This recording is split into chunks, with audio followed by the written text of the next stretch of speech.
4 on the list would call for a drum roll. But number 4 on the list is al-Miqdad ibn Aswad al-Kindi, or he is sometimes called Miqdad ibn Abd Yaghuth al-Kindi. Or sometimes his real name, his true lineage is Miqdad ibn Amr al-Kindi. And so Miqdad is one of the, he's a very underrated Sahabi. It's like, unlike Bilal, Bilal is like very well known. Bilal is well known, but like I said, I think he's known for the wrong reasons. Miqdad is not very well known at all. Al-Miqdad ibn Aswad al-Kindi, or Amr al-Kindi, depending on, your which one you prefer. He was a major companion of Rasulullah sallallahu alaihi wasallam, and it is said that Rasulullah once said, Allah ordered me to love 4, Ali, Salman, Miqdad, and Abu Dhar, and he informed me that he loves them.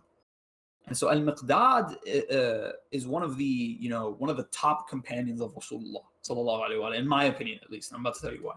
Miqdad's story does not begin in Mecca, nor does it begin in Medina, nor does it begin in the surrounding areas.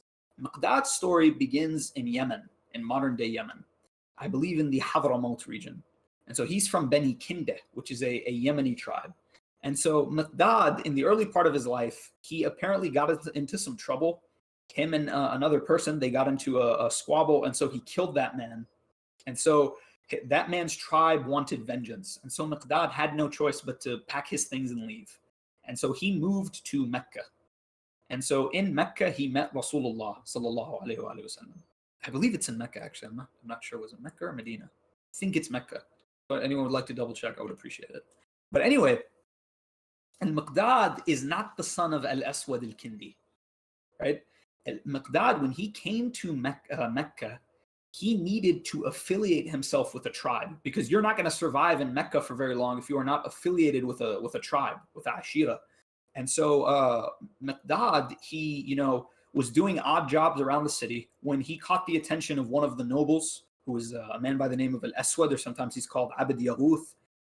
And so this man decided to adopt him, which was a very common practice. As in Zayd ibn Haritha radhiyallahu ta'ala alayhi was the adopted son of Rasulullah. People used to call him, Zayd ibn Muhammad, like he's Muhammad's adopted son. And so Miqdad, they used to call him, Ibn al-Aswad. His real father's name is Amr. And so the name Ibn al-Aswad stuck. And I'm going to tell you why. It's because people, when the al-Aswad's name is Ibn Abd Yaghuth. Abd Yaghuth, I believe, was a major opponent of Islam. And his name, Abd Yaghuth, is like the slave of a certain idol that the Quraysh had. So people did not want to call him like Miqdad ibn Abd Yaghuth, because they did not want to bring up the name of a false idol. So Miqdad ibn al-Aswad stuck. So one of the great mawaqif, the great stances of Miqdad happens early in the history of the Islamic State. And so it is said that Rasulullah sallallahu alaihi wasallam, he got news that the Quraysh heard that he was raiding their caravans, and so they were going to retaliate with force. So they organized an army, and they were marching towards Medina. And so Rasulullah held a council of his companions, and he said, what do you guys think? And so some people ask, like, why is Rasulullah asking his companions for advice on war? This is a very good question. So the thing is, when it comes to shura, if Allah subhanahu wa ta'ala has not decreed something, then there's no issue in getting shura for it. So for example, if I need to know, what the speed limit needs to be in a certain area, yes, I should have a council of scholars, of people, experts, people who live in the area. I should call a shura to decide what the best course of action is, right? The reason why Rasulullah called a shura is because with the Ansar, when they did bay'ah to Rasulullah, their bay'ah was upon protecting him within their city. Like, if we bring you into our city, we're going to keep you safe in our city. They had not agreed to do battle with him against outside forces. This was not part of the agreement that we're going to leave the city and fight outside of the city. And so Rasulullah was gauging their loyalty.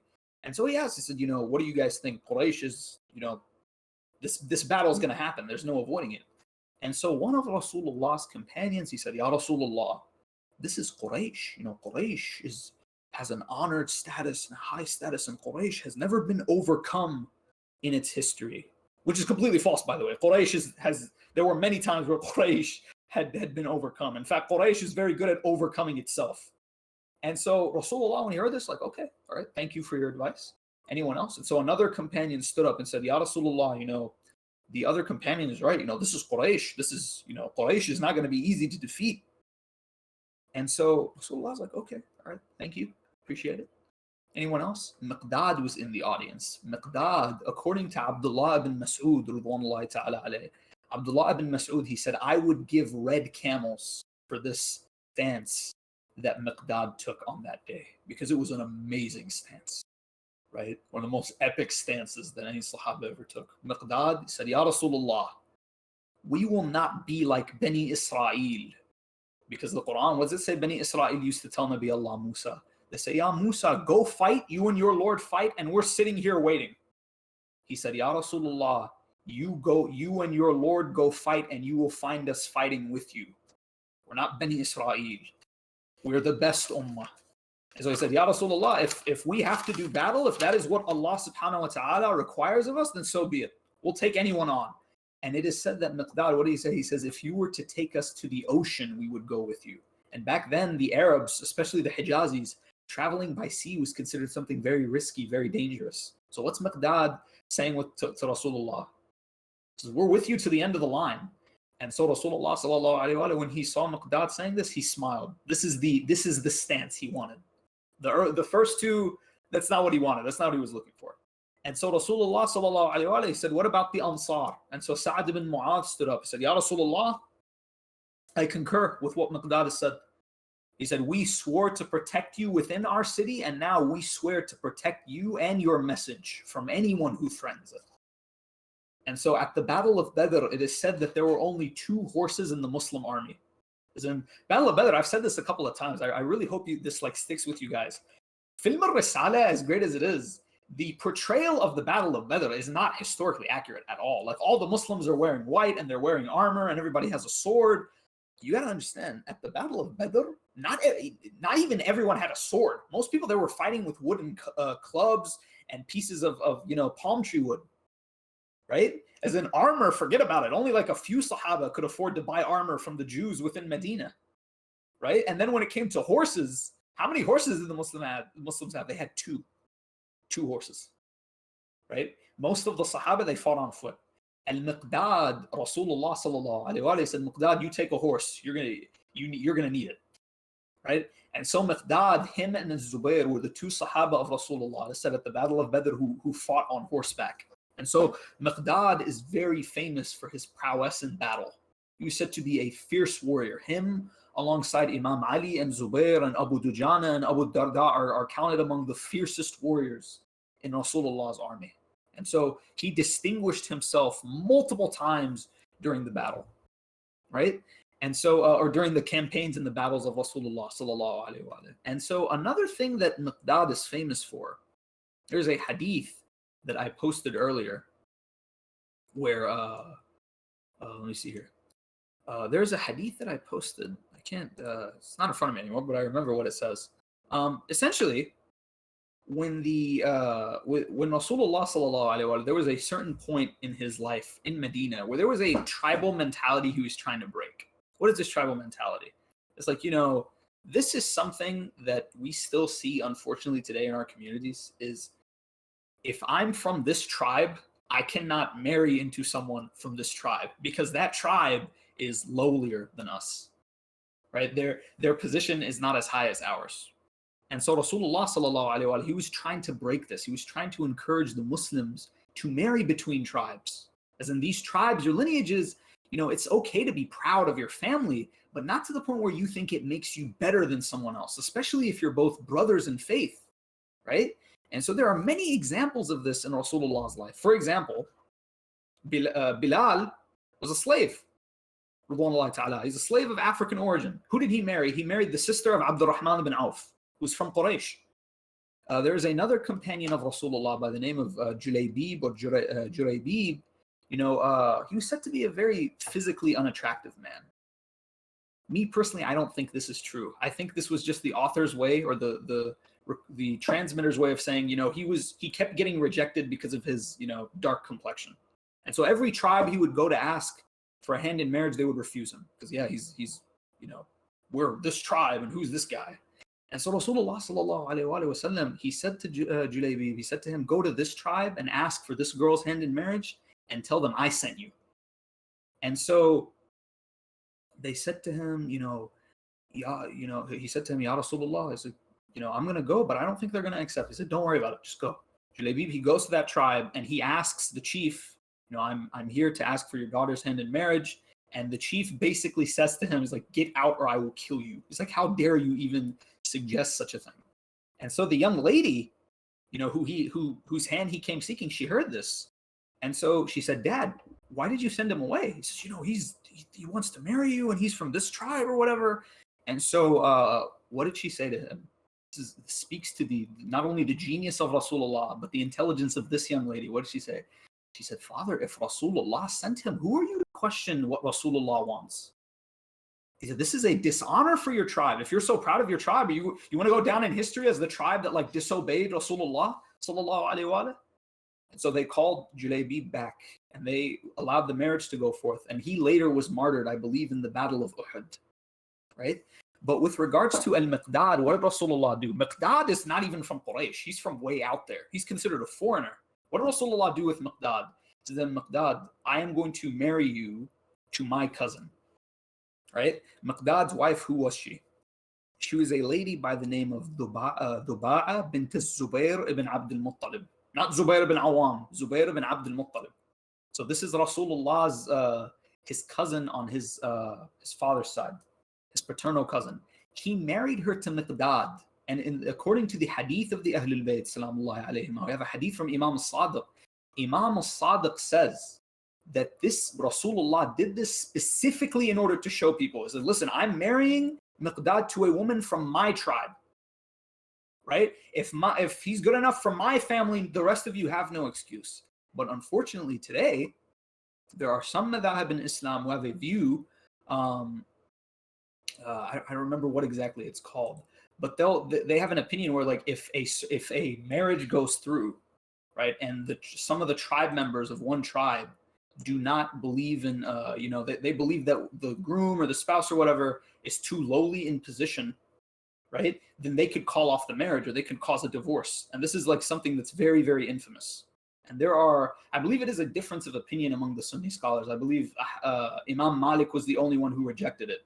He said, no, every mu'min is kifaya for every mu'minah. But the other madhab are no, you can break up a marriage if you feel like one of the people is not worthy enough of the other person. And that reminds me, there's a hadith from Amir al-Mu'mineen, salamullahi alayhi, where a group of Persians came to him.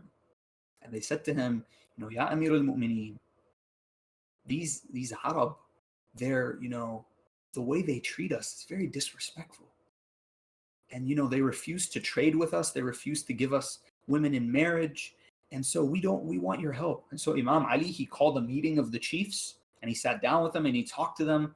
And so what ended up happening is he tried his best to reason with them. And they said to him, Abul Hasan, no, we will never do such a thing. We will never allow these Ajamis, these non-Arabs to marry into our families.